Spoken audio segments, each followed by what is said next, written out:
Have you ever been on your own before? No, never. Your last relationship lasted how many years? Around 12. Sexual preference? Women. Is there a bisexual option available? No, sir, this option is no longer available. And the dog? My brother, he was here a couple of years ago, but he didn't make it. Did you read the leaflet? Yes, I did. As you understand from your brother's experience, if you fail to fall in love with someone during your stay here, you'll turn into an animal. Have you ever danced with anybody? Yes. As an animal, you'll have a second chance to find a companion. What sort of dancing did you do? Just depends on the music. Mind if I join you? It's no coincidence that the targets are shaped like single people and not couples.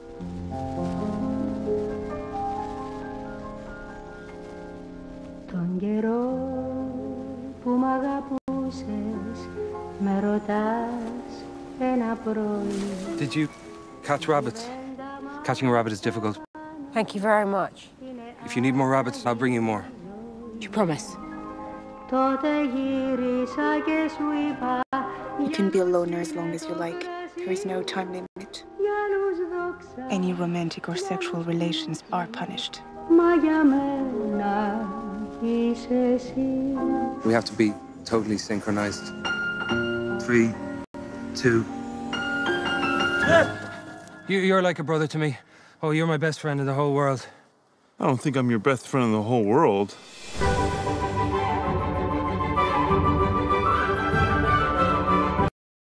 Experimentation, an effective way to learn about the world around us and everything in it. But the thirst for knowledge can become a sinister game when the ends justify the means.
Wendell Johnson was a psychologist at the University of Iowa who dedicated most of his life to trying to discover the cause and cure for stuttering. Though he had made many great contributions to his field, there was one black mark that would haunt his name forever. Johnson conducted a study that would try to discover the relationship between a person's thoughts and feelings in relation to their stuttering, and if it could be a learned behavior.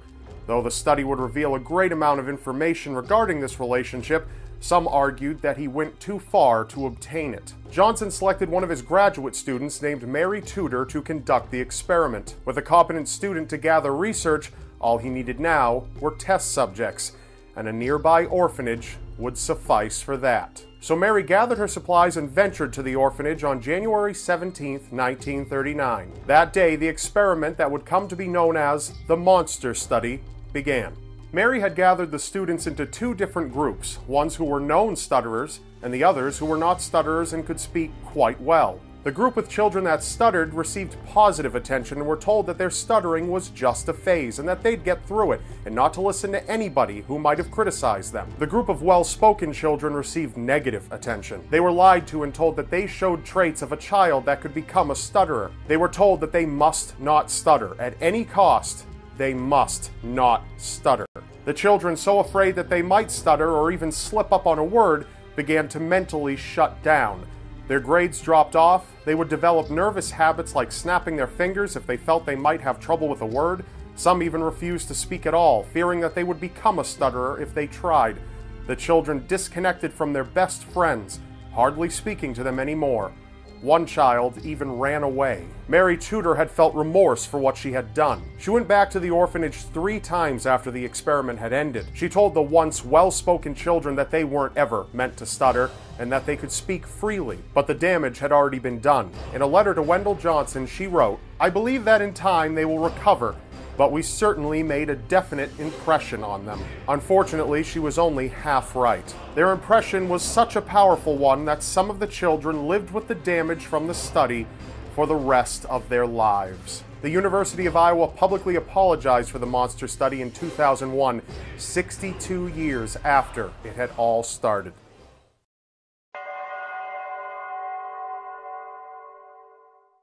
Harry Harlow was a psychologist who studied maternal bonding, or as he liked to call it, the nature of love. He would rear newborn monkeys with surrogate mothers, often made of metal and wrapped in towels. Some of the surrogates were designed to be abusive, scaring or hurting the newborn monkeys. Harlow wanted to determine whether the newborn monkeys were motivated by food or affection, and he came to discover that yes, they were motivated by affection more than food. Harlow lost his wife in 1971 and was treated before returning to work, having taken the loss very hard. But when he came back, his peers noticed that Harlow was different. His demeanor had changed. He abandoned his research in maternal attachment and began diving into the studies of depression and isolation. This is when Harlow would take a sudden and sinister turn. He took 12 newborn monkeys and divided them into 3 groups of 4. All of them were stuck in different isolation chambers. The first group for 30 days, the second group for 6 months, and the third group for a year. All of the monkeys had become seriously disturbed. The ones kept in isolation for a year barely